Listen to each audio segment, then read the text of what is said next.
The statements we're about to show you are from the Holy Qur'an, and is said to be the official, unchanged, pure word of God, revealed over 1400 years ago. Claiming to be the word of God is a heavy statement, and without proof, or if a single contradiction is found within the book, the apparent word of God will be proven false. So without further ado, let's put the book to the test. In the 23rd chapter, titled The Believers, from the 12th to the 14th verses, God is said to give a detailed description of how the human being is formed. It begins by saying, "We then placed him as a sperm drop in a place of settlement, firmly fixed. Then we made the drop into a alaqa." We will translate this word very soon. "And then we changed the alaqa into a lump. Then we made out of that lump into bones. And then we clothed the bones with flesh. Then we caused him to grow and come into being and attain the definitive human form." In the 21st century, we can now safely say that this verse is clearly describing the process of human development in correct chronological order.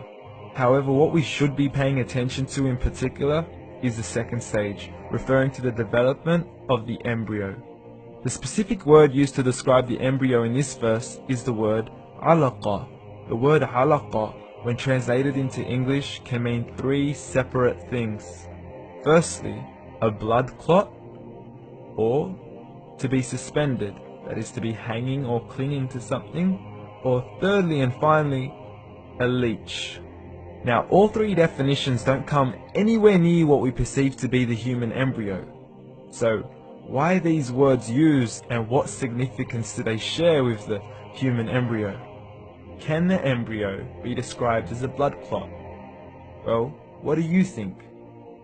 In the 3rd week of embryonic development, a tubular heart joins with the blood vessels to form a primordial cardiovascular system, and by the end of the 3rd week, the blood is circulating and the heart begins to beat on day 21. The first thing that comes to mind in regards to being suspended or hanging is the umbilical cord. But we can't use that example because we are simply referring to step 2, before the baby has even formed.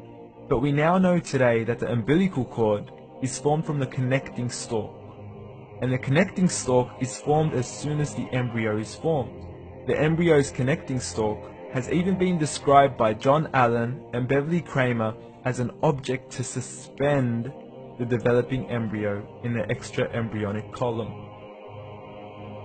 So an embryo is suspended and does have a strong resemblance with a blood clot. What on earth would an embryo have to do with a leech? Figure A shows the structure of an embryo at 25 days. Figure B shows a leech. Now please note once again that the embryo in this stage is no greater than the size of a kernel of wheat. This is an X-ray of the embryo at 22 days. This is the internal structure of a leech. It's mind-blowing stuff, but you still haven't seen anything yet. This is the head of the embryo at 22 days. The detail you are seeing right now is absolutely impossible to be seen with the human eye and can only be seen with a microscope. This is the back end of a leech. There's no other words used to describe this other than mind-blowing. The pictures we have shown you are impossible to be seen with the human eye, or even to be predicted by the human mind. Once again, the verses we have shown you were revealed over 1400 years ago to a man who couldn't read nor write. Are these the words of God? Descriptions of the human embryo in the Quran cannot be based on scientific knowledge in the 7th century.